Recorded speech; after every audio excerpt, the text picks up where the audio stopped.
Hello. I'm your neighborhood salesman. We were all coming from this position where we spent a lot of times chasing our dream, really pursuing it, and really sacrificing to try to make these ideas come to life. Just this idea of having this dream and this thought and wanting to bring it to life and not knowing what the future is going to hold for you, but you just can't let it go.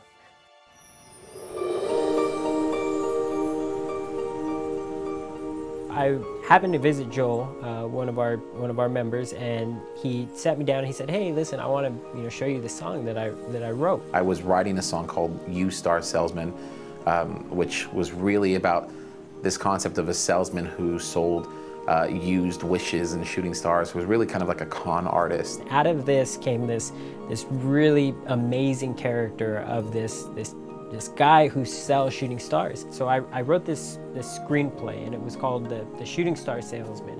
But I needed to let the story come to life. So I just thought about it maybe for about 2 or 3 months. And in the middle of working on some other projects, it came to mind this story. It just started unfolding in my head.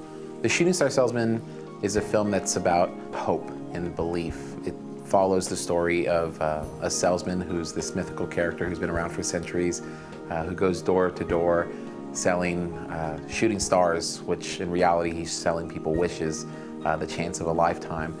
And so everybody just thinks this guy's crazy. And he meets this young boy named Elijah who just absolutely is fascinated by this salesman.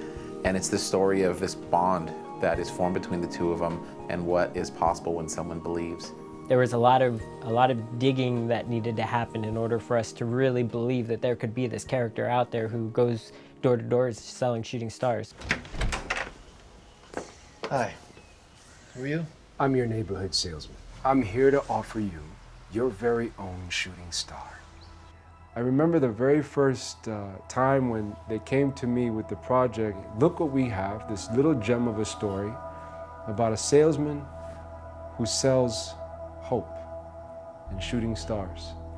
And I thought, well, I have to read the script. And then all of a sudden, one night, about midnight, I get a phone call, and it's Yancey, and he's like, "Hey, Kico, who's playing the salesman?" And I was like, "Well, nobody. We haven't really started casting for our roles yet. I have to play the salesman." He goes, "I am the salesman."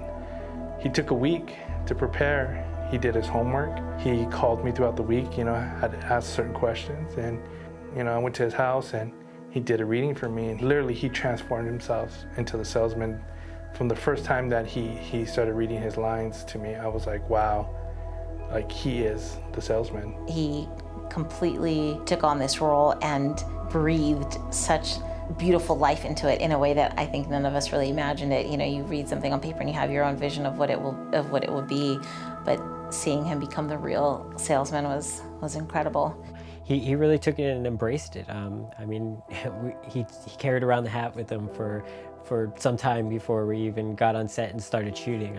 Not even hours or days. I think a couple weeks he had this hat and he wanted to carry it and really understand who this character was. And he says he's exploring this character and he wants to turn over every little rock to see if he could find some new nuance about this character to bring it to life. So what's that? You don't quit, do you, kid? When I wrote the script, Elijah, I actually named our character after Elijah, Kico's son. I loved his personality. I knew he was into acting, and it was just, it was the perfect kid that we needed for this story. Have you ever sold a star? Yes. Why didn't the machine work? She didn't believe. Did you believe? Yancey, the man who played the Shooting Star Salesman, he did a very great job helping me prepare, and he worked with me on my lines and with everything, with memorizing my role, my character, and my parents too, my dad and my mom, they helped me a lot before we started filming, and I was nice and prepared when we started. He's so spontaneous. He listens, which is a thing that every actor should be able to have a part of their arsenal, just to listen. He's a very present actor. And Elijah is that pure soul that was so easy to work with and so inspiring to work with and reminded me constantly, just be a kid. let's play. Yancey Arias was not only our lead actor, but he was also our producer on our film. You know, he really fell in love with the project so much that he wanted to produce it. So he came on board, and when we were looking to cast these other roles, he reached out into his network and he told me he had some people he thought would be perfect for the role. Yancey reached out to Jason Gedrick, sent Jason the script, he read it, and he said, yeah, I'll do it, I'm on board, I love it. And I was very honored to be able to work with Jason. He was awesome. Is it a fundraiser? Is he sick? Well, let's cut to the chase. And it's a special project. There's something to be said about people losing hope in life, and what you would really wish for if you had one. What could really improve your life? What would slow you down long enough to dream the possibility of making a goal or something happen in your life? And there's never enough hope films. There's never enough stories about the prospect of making something bigger and brighter in your life. And then also Yancey reached out to Tamiia Poitier, and he reached out to her, she read the script, and she was on board too. And I was really blown away because, you know, here we have this small project that I thought nobody would even want to work on, nonetheless star in. And here we got these great names attached to this film. Okay. Interesting. What do you mean by shooting star? Well, I think it's just a lovely project about having hope and having faith and believing in magic, because magic does exist in this world and in this lifetime. And, you know, in modern day, we see less and less of that, or people have gotten a little bit jaded and moved away from that. And I just think it's a sweet sort of message about, you know, humanity, and that we have not just the hope in us, but also the ability to sort of make these magical changes in the world. Our DP was Vitaly Bokser. Vitaly really is another person who we shared the script with during pre-production. We're looking to fill our cast or crew. He read the script and he actually forbid us from even looking at another DP. He said, that's it, it's off the table, it's mine, I will do this, no one else is gonna do it. The zest he brought to it, the fire that he had, that he was convinced that he was the right DP for this project. He was able to really capture Kico's vision for the world of the Shooting Star Salesman, and it's so just completely beautiful. He did a phenomenal job with it. The director of photography is lighting what is there to light. So if there is nothing of interest to light, meaning that if the set is bland, and in a whimsical movie you can't have a bland set. So one of the things, our first discussions was like, you better have a kick-ass production design team. So I really sort of pushed that you have to focus on them, you have to give them a lot of resources, because they're, at the end of the day, gonna make me and you look great. Edith Raya, the costume designer, called me. I had worked with her in a couple of projects before, and she mentioned that they were looking for a production designer. I got in contact with Kico, he sent me the script, and I really loved it. Up until now, it's been one of the projects that I have enjoyed the most as far as creating. It was a lot about basing it into what Kico envisioned, and mixing it a lot with what I thought was the magic of his world. Teresa's work was like spectacular.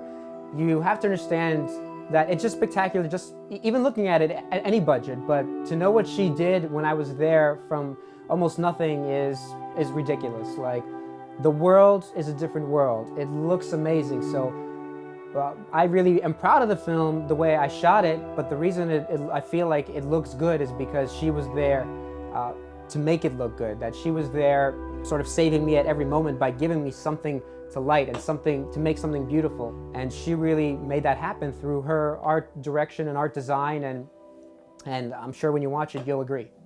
Our score was done by Nima Fakara, who really brought the soundtrack to life. As a musician myself, I'm always super critical on these things and what's gonna be right, is it gonna be the right thing, is it gonna be the wrong thing, and Nima was incredible and really took our story and the visual to the next level. My inspiration for the film was basically this man's mind and the way his thought process was, and the way he was thinking and the way he actually acted, as we see through him and through Elijah's, and the way that he actually communicates with Elijah. The challenge was creating a unique voice in a sense of not being too fantasy-like and not being too overwhelming as far as the score. The acting in the movie is great, so we didn't want to step over in boundaries, and we didn't want to go ahead and be over the top with the film, and as far as the music is concerned. Having had a lot of conversations with Kico, I know that he's a film purist. He really goes back to the root of,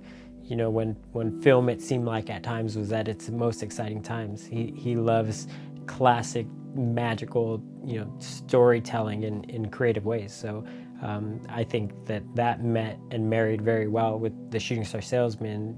Kico Velarde is probably one of the most giving souls that I've ever worked with. During this process of Shooting Star Salesman, he was prepared, he was ready, he was excited, he was appreciative to all of his people that were on the set. You're gonna see the love, you're gonna see his heart, and that's everything. To be able to see your director's heart on the film. The thing is, he has such a strong vision. He knew how he wanted to make the movie. That's also another thing I didn't cover, that the only reason I could make good images is because the director provides me with the right tools to make those images. So if a director doesn't do that, then I could only go so far. So this director, Kico, he provided me with a great script and also the direction that we needed for the actors and the cast. When we finished shooting and I went home and I was ready to fall asleep, I felt so grateful that I had the opportunity from Kico. He was very supportive and very open to everybody's work, and he had a very clear idea of what he wanted as well, but leaving an open door to suggestions that would actually bring more to the film. Working on the Shooting Star Salesman and being able to direct it, it was a complete honor. I mean, from working with Will to Joel, to working with my wife, my son, and my daughter, and to working with Yancey Arias was just a blessing all around. And being able to work with the team as well. There's so many talented people who came forward to make this film come alive. But overall, it was, people fell in love with the story and the magic, and they trusted me and my vision, and I cannot thank them enough. And I feel very, very blessed to have the team that I had behind this film. I can't wait till we make it a feature film.